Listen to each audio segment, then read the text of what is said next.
खैर मकदम है 4 TV news Karnataka express में मैं हूं शकील बागमारे।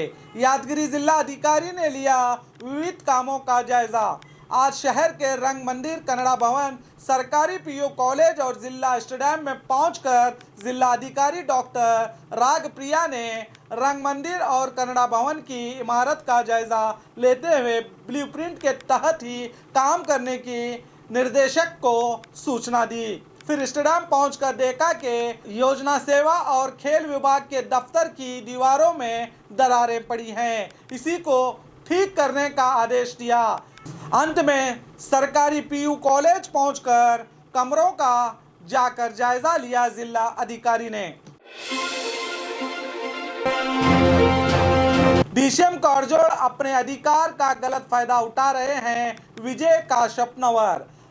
आज बागलकोट के नवनगर के प्रेस क्लब में मीडिया से बात करते हुए पूर्व कांग्रेस अध्यक्ष विजय काशपनवर ने कहा कि जिला सरकारी बैंक के चुनाव को लेकर हुनगुन के बीजेपी विधायक दोड्डनगौड़ा पाटिल और डीसीएम गोविंद कारजोल अपने उम्मीदवारों की हार से घबरा के अधिकार का गलत इस्तेमाल कर रहे हैं। काशपनवर भी इस बैंक के चुनाव में उम्मीदवार हैं। डीसीसी बैंक के सीईओ और मैनेजर को गलत तरीके से ट्रांसफर किया गया है, जिसको लेकर हाईकोर्ट ने सरकार को चेतावनी दी है। बैंक की सभा में तहसीलदार, सीपीआई, डीवाईएसपी गलत तरीके से घुसकर जबरदस्ती ठहराव लिखवाया है, इसीलिए इन अधिकारियों को सस्पेंड करने का आग्रह किया काशपनवर ने।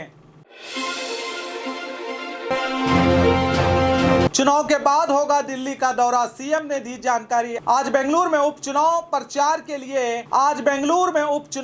प्रचार के लिए शिरा जाते हुए मीडिया से बात करते हुए सीएम येडियुरप्पा ने कहा कि वैसे मैं प्रचार के लिए जाने वाला नहीं था, मगर सिद्धरामैया, देवेगौड़ा, कुमारस्वामी और डीके शिवकुमार ये सभी लोग प्रचार कर रहे हैं। सीएम होकर अगर मैं नहीं गया तो गलत होगा, इसीलिए आज शिरा में कल आरआर नगर प्रचार के लिए जाऊंगा। मंत्रिमंडल के विस्तार को लेकर पूछे गए सवाल का जवाब दिया कि इस उपचुनाव के बाद दिल्ली जाकर वरिष्ठों से चर्चा करूंगा। इस चुनाव में कांग्रेस और जेडीएस की बड़ी हार होगी। मैंने अब तक किसी भी पक्ष के खिलाफ कुछ नहीं कहा।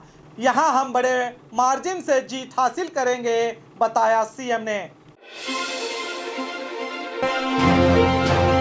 चोरी करने घर घुसे चोरों का हाल बेहाल। घर में चोरी करने घुसे चोरों को घर वालों ने पकड़कर पीटने की घटना चामराजनगर जिले गुंडलुपेट तालुके के हुनगल्ली में घटी है। केरला मूल के प्रदीप ने इस ग्राम में जमीन लीज पर लेकर यहां घर बनाकर अपनी पत्नी और बच्चों के साथ रह रहे थे। कल रात लोहे का रॉड और मिर्ची लेकर पहुंचे चोरों ने दरवाजा खटखटाया तो इनकी पत्नी ने दरवाजा खोला। चोर ने आंखों में मिर्ची डालकर सोने का मंगलसूत्र गले से छीनकर भागने की कोशिश की तो प्रदीप ने सिद्धू नामक चोर को कुर्सी से हमला करके उसे पकड़ लिया, जिसकी जानकारी गुंडलुपेट पीएसआई को दी। पुलिस ने सिद्धू को हिरासत में लेकर अस्पताल में भर्ती किया है और दूसरे चोर को भी पुलिस पकड़ने में कामयाब हुई है। क्या 6 महीने में ही बह गया ब्रिज? करीब 5 करोड़ की लागत से बनाए गए ब्रिज सिर्फ 6 महीनों में बह गया, जिस कारण जनता का रुपया भीमा नदी के ब्रिज के साथ ही बह गया। गुलबर्गा जिला अफजलपुर तालुके के चिन्नमल्ली के पास भीमा नदी पर बांधा गया है।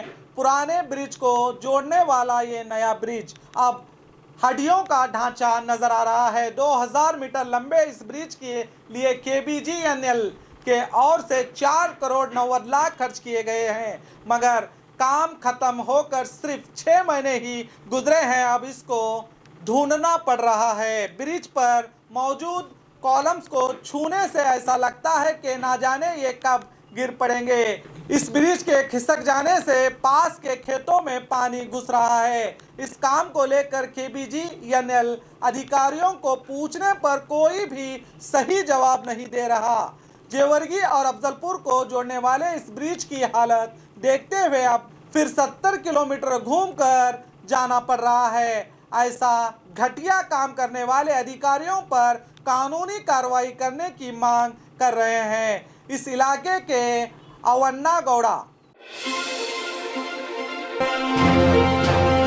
बीजेपी की ओर से फिल्म स्टार दर्शन ने किया प्रचार। नवंबर 2 को होने वाले बेंगलुरु राज्य राजेश्वरी नगर विधानसभा उपचुनाव में फिल्म स्टार दर्शन ने बीजेपी के उम्मीदवार मुनिरत्ना की ओर से प्रचार कर रहे हैं। प्रचार को निकलने से पहले मीडिया से बात करते हुए दर्शन ने कहा कि मैं पक्ष देखकर नहीं बल्कि व्यक्ति को देखकर प्रचार कर रहा हूं। लॉकडाउन के मौके पर मैंने मुनिरत्न का काम देखा है। इन्होंने उस मौके पर गरीबों के लिए बहुत कुछ किया है। इंसानियत के जज्बे से इनके लिए प्रचार कर रहा हूं, बताया दर्शन ने।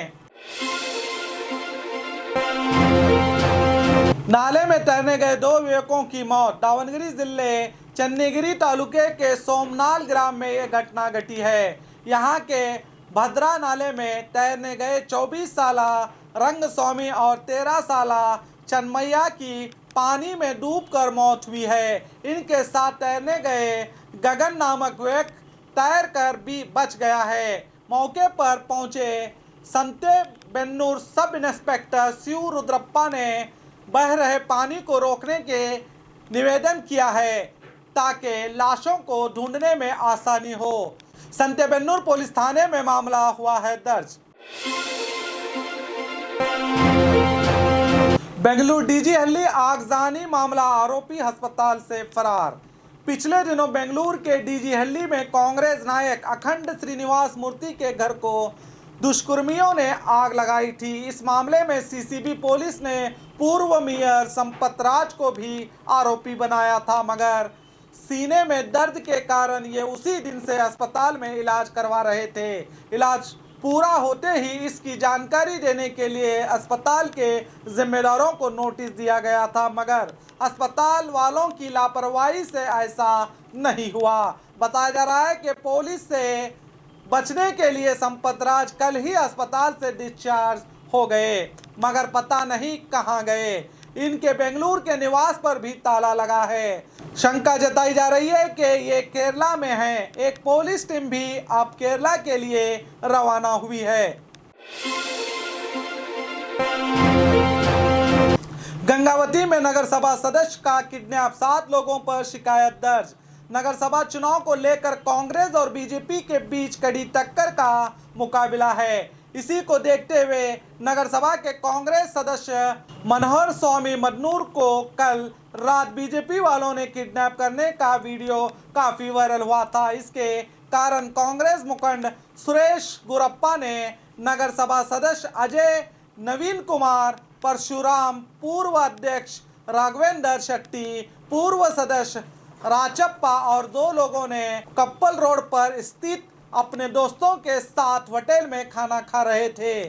मनोहर को जबरदस्ती किडनैप कर लिया गया है। अब किडनैप करने वाले आरोपियों को हलियाड़ पुलिस ने गिरफ्तार कर लिया है और एक बीजेपी कार्यकर्ता के फरार होने की खबर मिली है। बीजेपी कार्यकर्ता की हत्या की कोशिश, इंसानियत की मिसाल पेश की ऑटो चालक ने। कल रात कुछ दुष्कर्मियों ने बीजेपी कार्यकर्ता दिनेश शेट्टी पर तेजधार हथियार से हमला किया था। जिंदगी और मौत के बीच जूझ रहे शेट्टी को अपने ऑटो में अस्पताल पहुंचाने का काम किया ऑटो चालक अब्दुल रशीद ने। बंतवाल तालुके के फरंगी पेट में कल रात ये घटना घटी थी। बताया जा रहा है कि समय पर शेट्टी को अस्पताल पहुंचाने से उनकी जान का खतरा टला है। ऑटो चालक के इस काम की हर तरफ तारीफ हो रही है। चिकमंगलुरु में गांजा बेचने वाले 2 आरोपी पुलिस के शिकंजे में। चिकमंगलुरु शहर के बस स्टैंड के पास गांजा बेच रहे 2 आरोपियों को पुलिस ने दबोच लिया है। पुख्ता जानकारी के आधार पर कार्रवाई करते हुए पुलिस ने आरोपी राजकुमार और आलम खान को गिरफ्तार करके इनसे करीब 50,000 कीमत का 2 किलो गांजा जब्त कर लिया है। भ्रष्टाचार में डूबे हुए लोगों को आरोप लगाने का कोई हक नहीं, प्रहलाद जोशी। आज हुबली में मीडिया से बात करते हुए केंद्र सचिव प्रहलाद जोशी ने डीके शिव कुमार ने जो बयान दिया था कि उपचुनाव में बीजेपी भ्रष्टाचार करके जीतने के लिए रुपयों को पानी की तरह बहा रही है, इस पर पलटवार करते हुए प्रहलाद जोशी ने कहा कि कांग्रेसियों की यही बड़ी समस्या है। डीके शिव कुमार ही भ्रष्टाचार के आरोप में फंसे हैं। ये खुद जमानत पर बाहर हैं। खुद भ्रष्टाचार में डूबकर दूसरों पर भ्रष्टाचार का आरोप लगाने का इनको कोई हक नहीं। शीरा और बेंगलुरु में बीजेपी की जीत यकीनी है, बताया केंद्र सचिव ने। और खबरों के लिए देखते रहिए आपका अपना 4 टीवी न्यूज़ कर्नाटक एक्सप्रेस।